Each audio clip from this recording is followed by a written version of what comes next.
The year is 1971. A quiet afternoon at Portland International Airport in Oregon. A man walks up to the counter of Northwest Orient Airlines. His name? Dan Cooper, or so he says. But little did anyone know, this would be the beginning of one of the greatest unsolved mysteries in FBI history. Cooper buys a one-way ticket on flight number 305, bound for Seattle. He's dressed in a dark business suit, with a black tie and a white shirt. Nothing out of the ordinary. He sits quietly in his seat, a glass of bourbon and soda in hand, awaiting takeoff. As the flight lifts off, Cooper casually hands the stewardess a note. At first, she thinks it's just a love letter, but it's anything but. The note reads, "I have a bomb. Sit next to me." He opens his briefcase, showing her a glimpse of what appeared to be wires and sticks of dynamite. Cooper's demand: 4 parachutes and $200,000 in $20 bills. The flight crew is quickly informed. As the plane lands in Seattle, Cooper exchanges the passengers for the ransom, keeping a few crew members on board. But the strange part? He has a plan to keep going. Cooper orders the plane to take off again, this time headed for Mexico City. Then, somewhere between Seattle and Reno, something incredible happens. It's just after 8 p.m.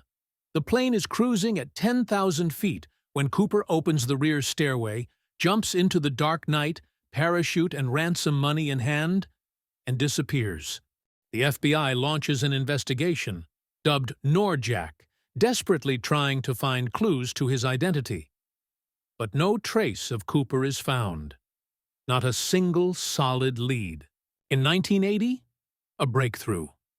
A young boy finds a bundle of $20 bills, $5,800 worth, that matches the ransom money's serial numbers. But still, no Cooper. Was he dead? Or did he escape, like a ghost in the night? Cooper had asked for 4 parachutes. He used 2, including a spare that wasn't even operational. But the mystery doesn't end there. The FBI found one of those unused parachutes, left behind in the plane. And then there's the most chilling theory. Cooper didn't survive the jump.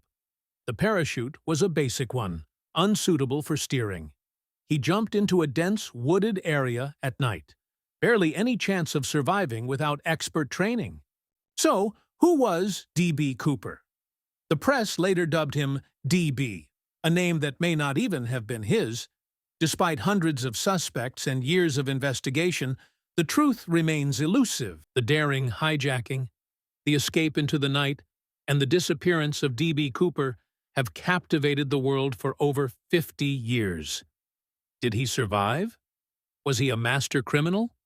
Or just a lucky man? The mystery continues, and perhaps one day we'll finally know the truth.